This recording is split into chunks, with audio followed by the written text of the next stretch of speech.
about the last few conflicts that you've had as a couple, and you put aside the content of what you're actually fighting about, your dance is kind of pretty similar.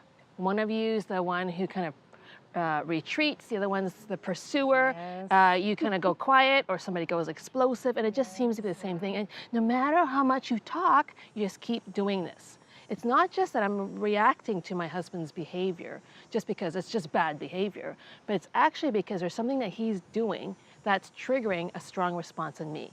So in general, and it differs, but in general, women fear rejection and abandonment.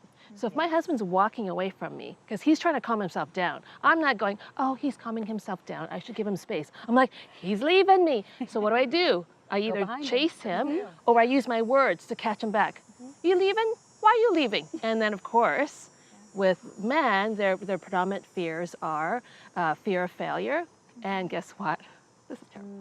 Fear of being controlled. So then when you have your woman coming after you, telling you to stop and listen to me, ding, ding. First of all, I have failed as a husband here because obviously I didn't do it well.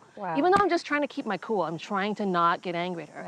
And then she's trying to tell me to come back. She's trying to control me. So this is the typical fear dance. So it can differ from person to person. And you own your reactions, your triggers, and then your actions that causes his reaction and triggers that causes his action. And you can kind of plot out what that looks like. You can start to take responsibility for, I can break this part. I find that even after years of being married, there will still come times where there's certain vulnerabilities and boom, the dance is happening Still dancing, you just hope to step on their toes less.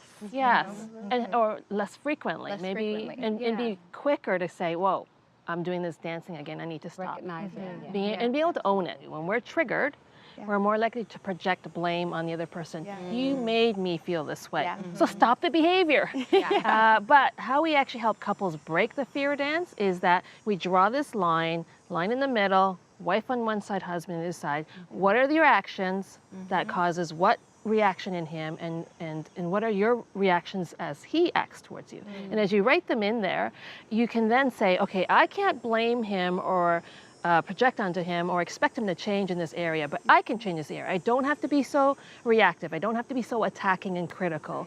I can choose to engage in conversation. So if I can own that part of it, then it begins to change the dance. But just putting it on our side of the line gives us so much freedom to actually make a change in our life, in our dance, and even the way we react to our husbands, so that we are no longer doing this crazy dance.